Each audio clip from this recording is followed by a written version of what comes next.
እየሆንሽ ነው? እንግዲህ ያሰለምሽ ነው። ልቀቂ። እኔማ ቅዴ እንደዛ ነበር።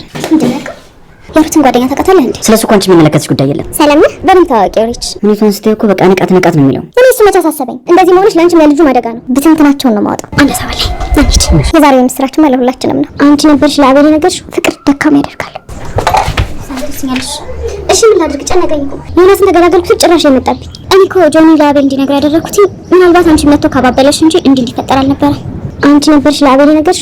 ታዲያ እኔ ካልነገርኩት ማን ሊነግረው ይችላል? በጣም ተፈሳጭቼ ስለነበር አላሰብኩትም። ለምን ማለትሽ ነው?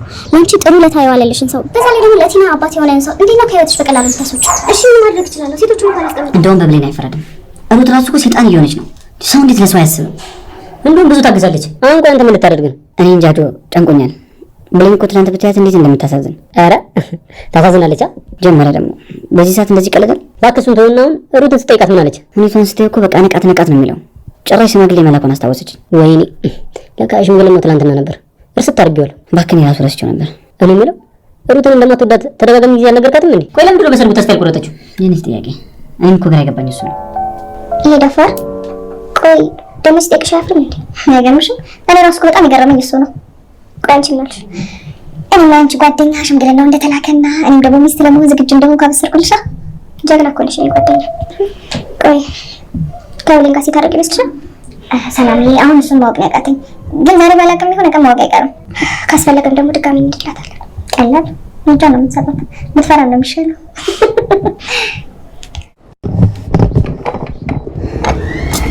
ማርታ እንዴት ነሽ? እንዴት ነህ አቤላ? እንዴት ነህ? አለሁልሽ። ቡና ልቅዳለህ? እሺ ብሌን የለችም እንዴ? ብሌን የቷ ትምህርት ቤት ሄዳለች። ቲናዬ ምን ሆነች? ደህና አይደለችም እንዴ? አይ ደህና ናት። ኧረ የፈተና ወረቀቷ ልትቀበልላት ሄዳ ነው። እንደዛ ከሆነ ጥሩ ነው። እኔ የምልሽ አሁን ብሌን ግን እንዴት ናት? ደህና ትሆናለች። ያው ነገሮች ትንሽ ስለተደራረቡባት ነው። ለነገሩ እኔም ጣጣንኩባት። አቤላ እንደሷ አትበል። አንተም እኮ ከብዙ ነገሮች ጠብቀሃታል። ያው ሩት መጥፎ ሰው ስለሆነች ነው። እሱማ ልክ ነሽ። ብሌን ግን በጣም ታሳዝናለች። ልክ ነው፣ ታሳዝናለች። እኔ ልልሽ የፈለጉት ብዙ ፈተና በዛባት ልልሽ ፈልጌ ነው። አውራራት አይጠበቅብህም። ትቆያለች እንዴ? ልጠብቃታ?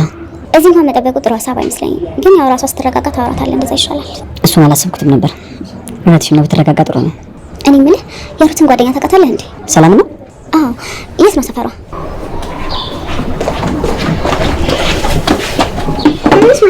አለሁልሽ። እንደት ነሽ? አልመሽግናች? አለሁልሽ። ትንሽ እኮ ስራ በዝቶብኝ።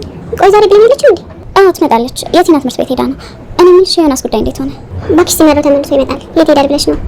ሰላም ነህ? ሰላም። በደንብ ታዋቂው ሪች አቤል ይባላል። የብሌን ጓደኛ ነው። ጓደኛ ማለት? አዎ ጓደኛ። በቃ ማርቴ ብሌንን ተንከባከቢልኝ። ችግር ካለ ደግሞ ደውይልኝ። እሺ አቤላ፣ ብሌንን እንዳትተውኝ እንከባከብልሃለሁ።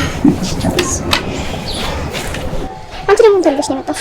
ምን አስቸኮለሽ? ትደርሽበት የለ? ቆይ ሰፈር የማና ሴቶች በአንሳ ሰፈር ለማለት በጣም ቀላል ነገር ነው። አረ እንግዲህ ሰፈራችንን በደንብ ታውቂው። እሺ ወደ ምን ትሄጂ? ተረጋጊ። እንዴ ምን እየሆንሽ ነው? ማርታ ሰላምን የማያዳግም ማስጠንቀቂያ ሰጥታታለች። እጇን ጠምዝዛ ይዛ ሁለተኛ ከብሌን አጠገብ ባገኝሽ ለዛች ጓደኛሽም ንገሪያት፣ ከዚህ የከፋ ይደርስብሻል ብላታለች። ሄሮት ብሌን እግር ስር ወድቃ እባክሽ አቤልን ለእኔና ለልጄ ስትይ ታይልን፣ እኔና ልጄ ያስፈልገናል፣ እባክሽ ከህይወታችን ውጪ ከአቤል ራቂ ብላታለች። ብሌንም ይህንን ሰምታ ምን መወሰን እንዳለባት ግራ ገብቷታል። ሰላም ሰላም! ውድና የተወደዳችሁ ሀፊት ቤተሰቦች እንደምን አላችሁ? በያላችሁበት የዓለም ዳርቻ ሰላማችሁ ብዝት ይበልን እያለን ዛሬም በአዲስ ባለጀበናዋ ተከታታይ ድራማ ቀጣይ ክፍልን ይዘን መጥተናል። እናንተም በቅንነት ላይክ፣ ሼር፣ ሰብስክራይብ እያደረጋችሁ ታበረታቱን ዘንድ በትህትና እንጠይቃለን። ቤተሰብ ላደረጋችሁን ለምታበረታቱን ሁሉ ከልብ እናመሰግናለን። በባለፈው ክፍል እንደተመለከት ነው እንግዲህ ብሌን ከአቤል ቤት በቃኝ ብላ በሂሩት ክፋት የተነሳ ለቀውታ ነበር። ሂሩትም በራሷ ፍቃድ ሽማግሌ ተልኮ ነበር ለሂሩት ቤተሰብ። አሁን ደግሞ ይባስ ብላ የሰርግ ጥሪ መጥሪያ ካርዶችን ለሙሉ ቤተሰቡ ሰርግ ጠርቻለሁ ብለዋለች። አቤልም በጣም ደንግጧል። እንዴት እንደዚህ ታደርጊያለሽ?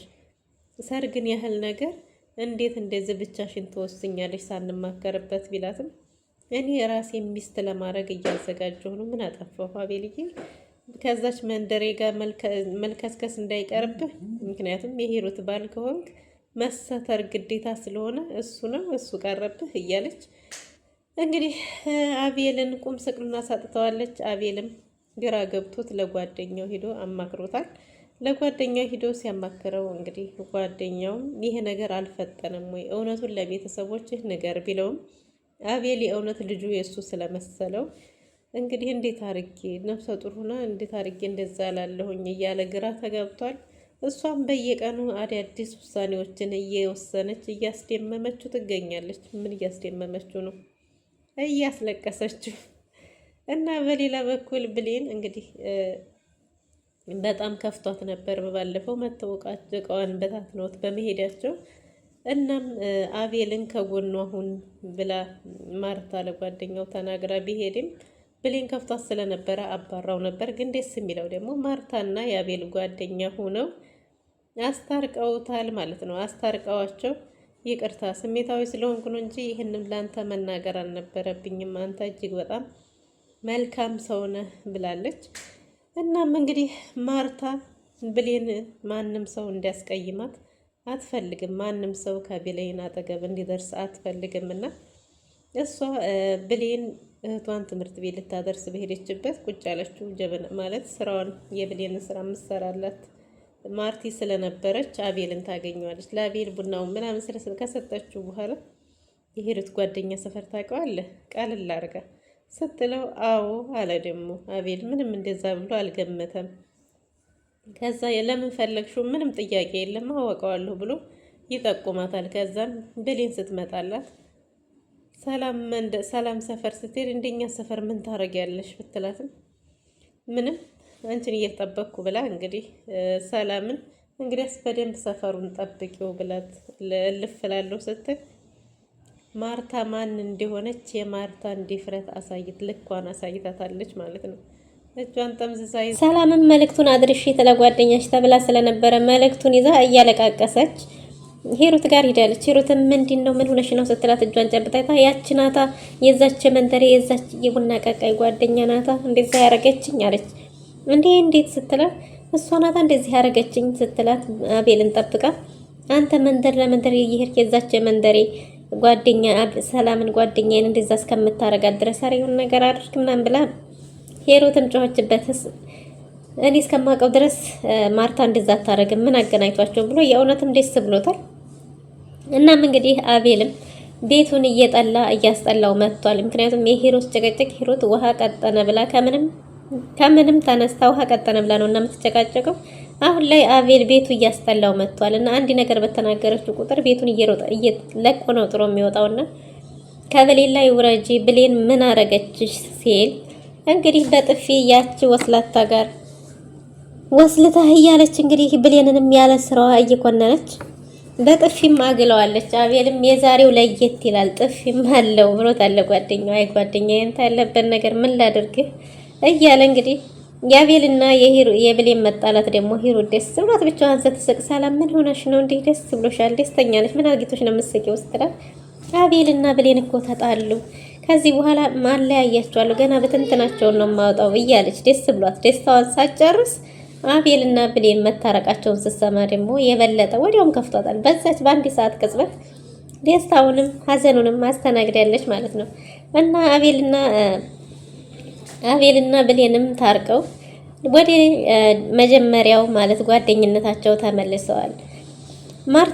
ማርታም ብሌንና አቤል አንድ ላይ እንደሆኑ ትገፋፋታለች። እንዴት ነው አንቺ አሳልፈሽ ገንዘብ እንደምትፈልግ እያወቅሽ ለምንድን ነው አሳልፈሽ ለሷ ለመስጠት የምትደራደሪው? ብሌንን አቤልን ለምንድን ነው ጥሩ ሰው ነው እያልሽ አይደል? ለምንድን ነው ለሷ እንደዚህ የምታደርጊው? ለዛች ጨካኝ ብትላትም አይ እኔ በእኔ ምክንያት እነሱ እንትን እንዲሉ አልፈልግም፣ እንዲጣሉ አልፈልግም። እውነቱን ደግሞ በምንድን ነው ማሳየት የሚቻለው እያለች ብሌንም ግራ ገብቷታል። እሱ ብቻ አይደለም ብሌን ስራዋ ቀዝቅዟል። አሁን ላይ ስራዋ ስለቀዘቀዘ የቤት ኪራይ ምን ከፍል ይሆን የሚለው ነገር ደግሞ እያስጨነቃት ይገኛል። በጣም ከፍቷታልና ወይ አሁን ቀዝቅዟል የቤት ኪራይ እንዴት ነው ከዚህ የሚከፈለው እያለች አለቻትን ገንዘብ እያመናመነች እንግዲህ አሁን እንዴት ነው እያለች ስታሰላስል አዲስ ነገር ደግሞ መጥቷል። ምንድነው አዲስ ነገሩ?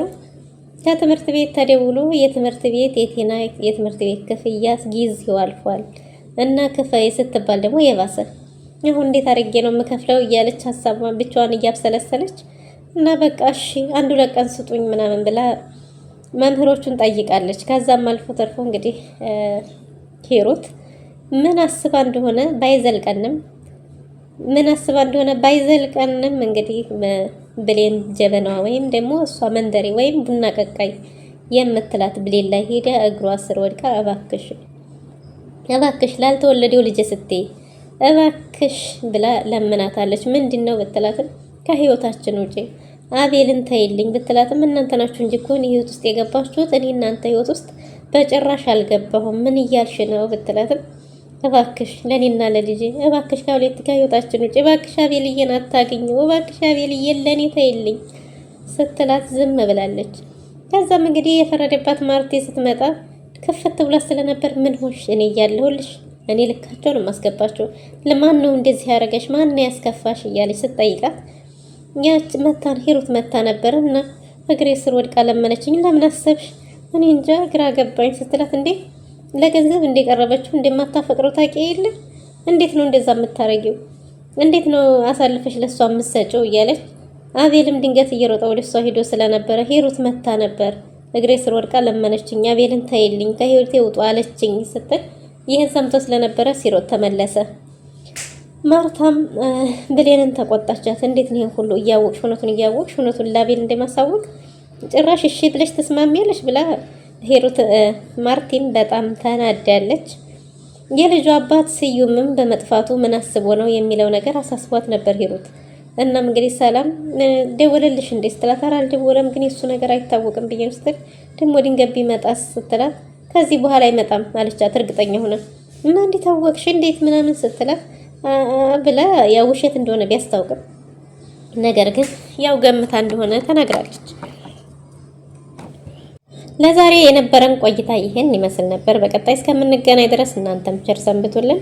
በቅንነት ሙሉ ቪዲዮን አይታችሁ ሀሳብ አስተያየታችሁን በኮሜንት ስራ አስቀምጡልን። ላይክ፣ ሼር፣ ሰብስክራይብ ማድረጋችሁን አትርሱ። መልካምነት ለራስ ነው።